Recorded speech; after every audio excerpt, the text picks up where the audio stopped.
কথা স্মরণ করবেন। একদিন না একদিন আমাদের সবাইকে এই পৃথিবীর জমিন থেকে চলে যাওয়া লাগবে। যখন হায়াতের পাশে যখন শেষ হয়ে যাবে, এক মুহূর্ত দুনিয়ার জমিনের মধ্যে আর থাকা যাবে না। মালাকুল মউত আজরাইল আলাইহিস সালাম সাথে সাথে চলে আসবে। যেমন আল্লাহ রাব্বুল বলেছেন, ফাইজা জাআ আজালুহুম লা ইস্তাখিরুনা সাআতাও ওয়া লা ইস্তাকদিমুন। আল্লাহ রাব্বুল বলেছেন, রে আমার বান্দা, যখন মালাকুল মউত আজরাইল আলাইহিস সালাম যখন চলে আসবেন, মালাকুল মউত তোমাদের কার জন্য এক মুহূর্ত আগে আসবে না, এক মুহূর্ত পরও আসবে না। অর্থাৎ আমি আল্লাহ তোমাদের জন্য যে সময়টা নির্ধারণ করে দিলাম, ওই সময়টা শেষ হওয়া মাত্র মালাকুল মউত আজরাইল চলে আসবে। জোরে বলুন আল্লাহু আকবার। যত বড় ক্ষমতার অধিকারী হও না কেন, যখন হায়াতের বাবের যখন শেষ হয়ে যাবে, আপনি যেখানে থাকুন না কেন, এমনকি অত্যন্ত শক্তিশালী দুর্গের মধ্যেও যদি আপনি থাকেন, মালাকুল মউত সেখানেও চলে আসবে। জোরে বলুন আল্লাহু আকবার। আরেকটু জোরে বলুন আল্লাহু আকবার। যেমন আল্লাহ রাব্বুল আলামিন আয়াতের মধ্যে বলেছেন, আইনামা তাকুনু ইউদরিকুমুল মাউত ওয়ালাউ কুনতুম ফি বুরুজিন মুশাইয়াদা।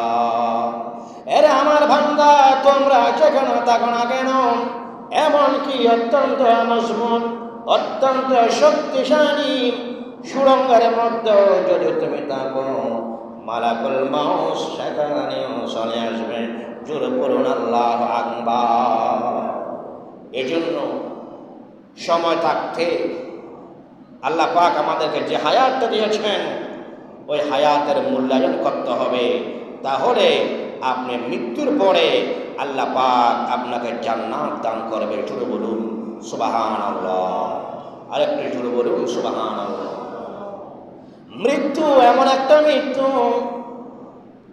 যখন আপনার ফজরের সময় যখন আপনার মৃত্যু হয়ে যাবে, জোহরের সময় আপনার জানাজা হয়ে যাবে, জোহরের সময় যদি আপনার মৃত্যু হয়, আসরের সময় আপনার জানাজা হয়ে যাবে, আসরের সময় আপনার মৃত্যু হলে মাগরিবের সময় আপনার জানাজার নামাজটা হয়ে যাবে।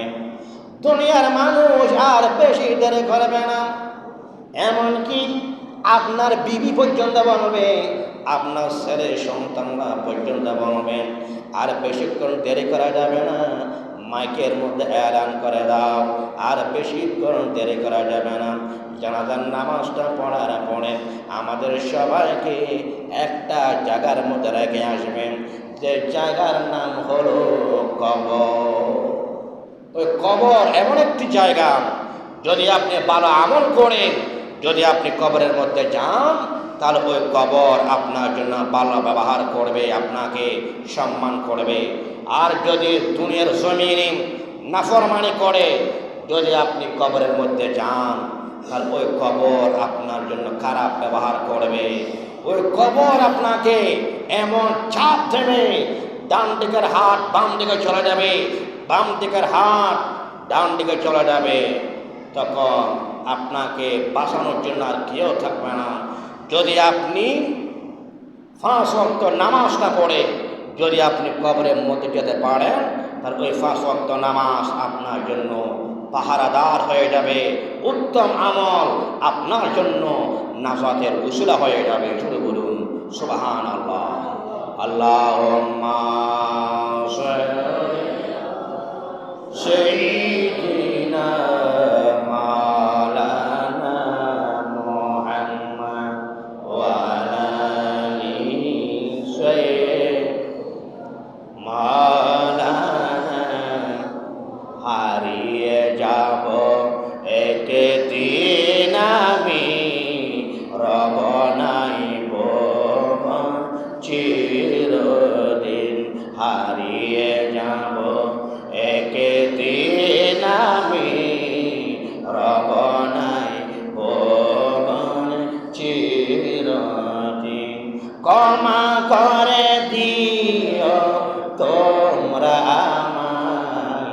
ভুল করি যদি কোনদিন হারিয়ে যাব একদিন আমি রবানায় ভুবন চিরদিন আল্লাহুম্মা সাইয়্যিদিনা মাওলানা মুহাম্মদ ওয়া আলা আলি সাইয়্যিদিনা। এজন্য আমার সম্মানিত মুসলমান সব সময় মৃত্যুর কথা স্মরণ করবেন। মৃত্যুর কথা যদি আপনি স্মরণ করেন তাহলে ওই মৃত্যুর স্মরণ আপনাকে গুনাহের কাছ থেকে হেফাজত করবেন।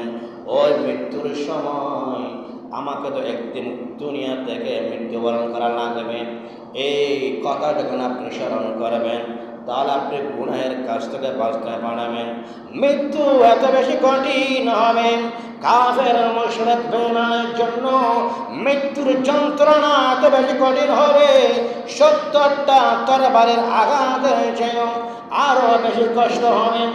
আর যারা মুমিন, যারা 5 ওয়াক্ত নামাজ আদায় করে, যারা রোজা রাখে, হজ করে, যাকাত দেয়, যারা আমার নবীকে মহব্বত করেন, অর্থাৎ যারা প্রকৃত মুমিন, তাদের জন্য মৃত্যু হলো একটা তোফা। কারণ মুমিন বান্দা মৃত্যুবরণ করার পরে সাথে সাথে আল্লাহ এবং রাসূলের দিদার লাভ করে। জোরে বলুন সুবহানাল্লাহ। আরেকটু জোরে বলুন সুবহানাল্লাহ। এই জন্য সময় থাকতে উত্তম আমল করুন, কারণ মৃত্যুর সময় আপনার আমলের দরজা বন্ধ হয়ে যাবে। মৃত্যুর পরে আর আমল করার সুযোগ থাকবে না। আমল করতে চাইলেও আর আপনি আমল করতে পারবেন না। যদি আপনি দুনিয়ার জমিনে 3টি যদি আপনি জিনিস রেখে যেতে পারেন তাহলে মৃত্যুর পরে আল্লাহ পাক আপনাকে সে সওয়াব আপনাকে দান করবে। একটা হলো সদকায়ে জারিয়া, দ্বিতীয় নম্বর হলো এমন সন্তান দুনিয়ার জমিনে রেখে যাওয়া যে সন্তান আপনার জন্য রব্বির হামহুমা কামা রব্বায়ানি সগীরা বলে বলে দোয়া করবে। তৃতীয় নম্বরে এমন ইলমে দ্বীন দুনিয়ার জমিনে রেখে যাওয়া যে ইলমে দ্বীনের কারণে ইসলামের খেদমত হয়েছে, দ্বীন মাযহাবের খেদমত হয়েছে। তাহলে ওই ইলমের কারণেও আল্লাহ পাক আপনাকে নাজাত দিয়ে দেবে। জোরে বলুন সুবহানাল্লাহ। আল্লাহুম্মা সাইয়্যিদিনা মাওলানা মুহাম্মদ ওয়া আলা আলি সাইয়্যিদিনা। এজন্য আমার সম্মানিত মুসলমানেরা সব সময় ভালো আমল করার চেষ্টা করবেন।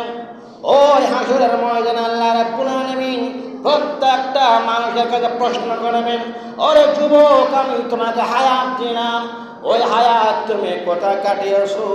আজকে তুমি জবাব দাও, এরে আমার বান্দা, আমি তোমাকে একটা যৌবনকাল দিলাম, এই যৌবনকাল তুমি কোথায় কাটিয়েছো? আজকে তুমি জবাব দাও। এরে আমার বান্দা, আমি তোমাকে ধন সম্পদ দিলাম, ওই ধন সম্পদ তুমি কোথায় ব্যয় করেছো? আজকে তুমি জবাব দাও। ধন সম্পদ কিভাবে অর্জন করেছো? আজকে তুমি জবাব দাও। এরে আমার বান্দা, আমি তোমাকে ইলম দিলাম, বিবেক বুদ্ধি দিলাম, এই ইলম অনুযায়ী তুমি কতটুকু আমল করেছো? আজকে তুমি জবাব দাও। জোরে বলুন আল্লাহু আকবার।